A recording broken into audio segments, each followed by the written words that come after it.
बिस्मिल्लाहिर्रहमानिर्रहीम अस्सलाम वालेकुम। आज हम बनाएंगे बहुत ही ज़्यादा क्रिस्पी और मज़ेदार से एकदम डिलीशियस से चिकन फजीता सैंडविचेस की रेसिपी। बहुत ही ज़्यादा आसान रेसिपी है। आप इसको इवनिंग टाइम में बना सकते हो या फिर अगर घर पर कोई पार्टी वगैरह हो, दावत वगैरह हो तो बना सकते हो। बहुत ही ज़्यादा ज़बरदस्त और मज़े का लगता है ये खाने में। फिर चलिए फटाफट से रेसिपी को स्टार्ट करते हैं। तो सबसे पहले यहाँ पर मैंने एक पैन रखा है गैस पर। इसमें हम सिर्फ 2 से 3 टेबलस्पून की जितना ऑयल ऐड करेंगे।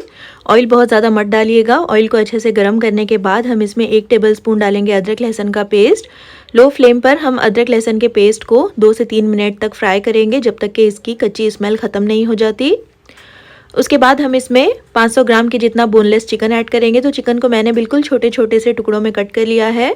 और अब हम चिकन को अदरक लहसुन के पेस्ट के साथ मीडियम टू हाई फ्लेम पर अच्छी तरह से स्टर करते हुए भूनेंगे। तो जब तक चिकन को पका लीजिए जब तक कि चिकन का जो कलर है पिंक से वाइट नहीं हो जाता और चिकन अच्छी तरह से भून नहीं जाता। यहाँ पर देखिए तकरीबन 6 से 7 मिनट तक मैंने चिकन को अच्छी तरह से भून लिया है। यहाँ पर चिकन का कलर भी चेंज हो गया है। अब हम इसमें कुछ मसाले ऐड करेंगे। सबसे पहले इसमें 1 tablespoon white vinegar, 1 tablespoon dark soya sauce और साथ ही इसमें आधा टीस्पून से थोड़ा सा ज़्यादा मैंने नमक ऐड किया है। 1 टीस्पून डालेंगे इसमें पेपरिका पाउडर। इसकी बजाय आप लाल मिर्च का पाउडर डाल सकते हो। मिला देंगे अच्छी तरह से और मीडियम फ्लेम पर इन मसालों के साथ हम चिकन को 1 से 2 मिनट के लिए पकाएंगे। और अच्छी तरह से इन मसालों के साथ मिक्स करके अच्छी तरह से चिकन को इन मसालों के साथ पकाने के बाद हम इसमें बाकी के मसाले ऐड करेंगे, जिसमें 1 टीस्पून है काली मिर्च का पाउडर, 1 टीस्पून भुना कुटा ज़ीरा, 1 टीस्पून यहाँ पर मैंने चिली फ्लेक्स ऐड किया है। तो मिर्चें आप अपने टेस्ट के हिसाब से कम या ज़्यादा कर सकते हो। 1 टीस्पून भरकर इसमें डालेंगे ऑरिगेनो। इसके बजाय आप मिक्स्ड हर्ब सीजनिंग जो आती है वो भी डाल सकते हो। 1 टेबलस्पून ये है रेड चिली सॉस या फिर आप हॉट सॉस का इस्तेमाल कर सकते हो। इन सारे मसालों को भी अच्छी तरह से चिकन के साथ मिक्स कर लेंगे और अब हम चिकन को लो फ्लेम पर कवर कर पकाएंगे जब तक कि चिकन अच्छी तरह से गल नहीं जाता और इसमें जो भी पानी है वो अच्छे से ड्राई नहीं हो जाता। तो बीच बीच में आपने इसको स्टर ज़रूर करना है वरना फिर ये लग सकता है। यहाँ पर देखिए 10 मिनट तक मैंने इसको कवर करके पकाया है और ये थोड़ा सा नीचे लगने भी लगा है। चिकन बहुत अच्छे से यहाँ पर गल गया है और पानी भी अच्छी तरह से ड्राई हो गया है देखिए। और अब हम गैस की फ्लेम को बिल्कुल लो करेंगे और इसमें हम कुछ वेजिटेबल्स ऐड करेंगे। तो जिसमें एक मीडियम साइज़ का प्याज है इस तरह से स्लाइस किया हुआ, एक बड़े साइज़ का टमाटर है, टमाटरों के बीज मैंने निकाल दिए हैं, और एक मीडियम साइज़ का कैप्सिकम है इस तरह से छोटे टुकड़ों में कटा हुआ। इन सारी सब्जियों को हम चिकन के साथ अच्छी तरह से मिलाते हुए मीडियम फ्लेम पर 2 से 3 मिनट के लिए ही पकाएंगे। बहुत ज़्यादा हमें इन सब्जियों को गलाना नहीं है, सॉफ्ट नहीं करना है। और यहाँ पर देखिए 2 से 3 मिनट तक मैंने इनको पका लिया है और ये हल्की सी सॉफ्ट हुई है। बहुत ज़्यादा हमें इनको सॉफ्ट नहीं करना है। तो गैस की फ्लेम को ऑफ करके इनको हम एक साइड पर रख देंगे ताकि अच्छी तरह से ये चिकन की स्टफिंग ठंडी हो जाए। अब यहाँ पर मैंने कुछ वाइट ब्रेड के स्लाइसेस लिए हैं और ब्रेड के स्लाइस पर हम इस तरह से टोमेटो केचप लगाएंगे। आप इसकी बजाय चाहो तो पिज़्ज़ा सॉस या फिर शेज़वान सॉस लगा सकते हो।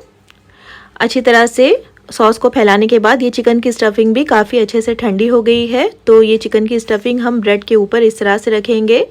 तो कम या फिर ज़्यादा आप अपने टेस्ट के हिसाब से, अपनी मर्ज़ी के हिसाब से डालिएगा। और अच्छी तरह से चिकन को हर तरफ फैलाने के बाद हम इसके ऊपर थोड़ा सा मोज़रेला चीज़ ऐड करेंगे। तो यहाँ पर मैंने मोज़रेला चीज़ का इस्तेमाल किया है। आप अपनी पसंद की कोई और चीज़ का इस्तेमाल भी कर सकते हो। और दूसरी वाली ब्रेड के ऊपर भी हम थोड़ा थोड़ा सा टोमेटो केचप लगाएंगे। आप चाहो तो यहाँ पर मेयोनीज़ का इस्तेमाल भी कर सकते हो और इस ब्रेड को इसके ऊपर इस तरह से स्टिक कर देंगे, थोड़ा सा प्रेस कर लीजिएगा। उसके बाद हम इसको सेकेंगे। तो एक ग्रिल पैन लिया है मैंने, इसके ऊपर हम थोड़ा थोड़ा सा बटर लगाएंगे। बटर के बजाय आप यहाँ पर घी या फिर ऑयल का इस्तेमाल भी कर सकते हो। और फिर ये तैयार करके रखा हुआ सैंडविच हम इसके ऊपर रखेंगे और 1 मिनट के लिए सैंडविच को इस तरह से रोस्ट होने दीजिए। और 1 मिनट के बाद हम दूसरे साइड पर भी थोड़ा सा बटर लगाएंगे ताकि जब हम इस तरफ से सैंडविच को रोस्ट करेंगे तो इसके दूसरी तरफ भी बहुत अच्छा सा कलर आ जाएगा। अब एहतियात के साथ सैंडविच को पलट दीजिए। देखिए एक तरफ से इस पर बहुत अच्छा सा कलर आ गया है और दूसरी साइड से भी हमें इसको आधे से 1 मिनट के लिए रोस्ट करना है। तो बहुत ज़्यादा भी इसको पकाइएगा मत वरना फिर सैंडविच जल सकता है। और देखिए दूसरी तरफ से भी बहुत अच्छा सा ये गोल्डन हो गया है, बहुत अच्छे से ये क्रिस्पी हो गया है। तो अब चलिए फटाफट से इसको सर्व कर लेते हैं और इसी तरह से हम सारे सैंडविचेस बना करके तैयार कर लेंगे। तो देखिए बहुत ही ज़्यादा क्रिस्पी और मज़ेदार सा और बहुत ही ज़्यादा डिलीशियस सा हमारा चिकन फजीता सैंडविच बन करके तैयार हुआ है। बाहर से बहुत ही ज़्यादा क्रिस्पी और अंदर से मज़ेदार और चीज़ी सा ये चिकन सैंडविच बनकर तैयार होता है। ट्राई इसको एक बार ज़रूर कीजिएगा। अगर घर पर कोई भी पार्टीज़ या फिर दावत वगैरह हो तो आप इसको बेहद आसानी के साथ बनाकर तैयार कर सकते हो। बहुत ही ज़्यादा टेस्टी और बहुत ही ज़्यादा डिलीशियस होने के साथ-साथ इसको बनाना बहुत ही ज़्यादा आसान भी है। आप इसको टोमेटो केचप के साथ या फिर अपनी पसंद के किसी भी सॉस और डिप के साथ सर्व कर सकते हो।